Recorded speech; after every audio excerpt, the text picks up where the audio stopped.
અત્યારે વાગી ગયા છે બપોર પછીના 4 અને જુઓ વરસાદ સવારનો એક જ ધારો શરૂ છે, બંધ જ નથી. તો થોડી વાર હું અને કેસુ સૂઈ ગયા હતા બપોર વચ્ચે અને જાગ્યા. તો પછી મેં શેકી છે મકાઈ, જે અમેરિકન મકાઈ આવે છે તે મેં શેકી લીધી છે ખાવા માટે. કારણ કે આ વરસાદમાં તો બહુ બધી ભૂખ લાગે છે છોકરાને, કાંઈ ને કાંઈ ખાવાનું ગોત્યા જ કરે છે. તો બસ હું કલાક જેવું સૂઈ ગઈ હતી 3 થી 4 વાગ્યા સુધી, અને હું જાગી 4 વાગ્યે તો કેસું કે મમ્મી કાંઈ ખાવું છે, તો મેં શેકી લીધી મકાઈ.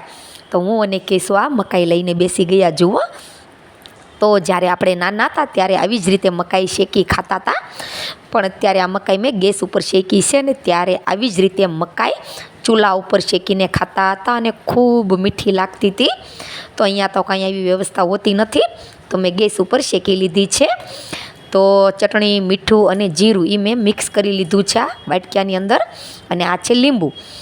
તો આ મકાઈ ઉપર લગાવીને ખાવું છે કેસુને, જુઓ તે ખાય છે. અને આવી રીતે લગાવવાથી ખૂબ મીઠી લાગે છે મકાઈ, ચટપટી બની જાય છે. અને ખાસ કરીને આવો વરસાદને ઠંડી સિઝન હોય છે ત્યારે ખૂબ મજા આવે છે આવી રીતે ખાવાની. તો મેં 2 મકાઈ શેકી છે, કેસુ માટે અને એક મારા માટે. તો ચાલો બધા મકાઈ ખાવા. તમને આવી રીતે ભાવે કે કેમ?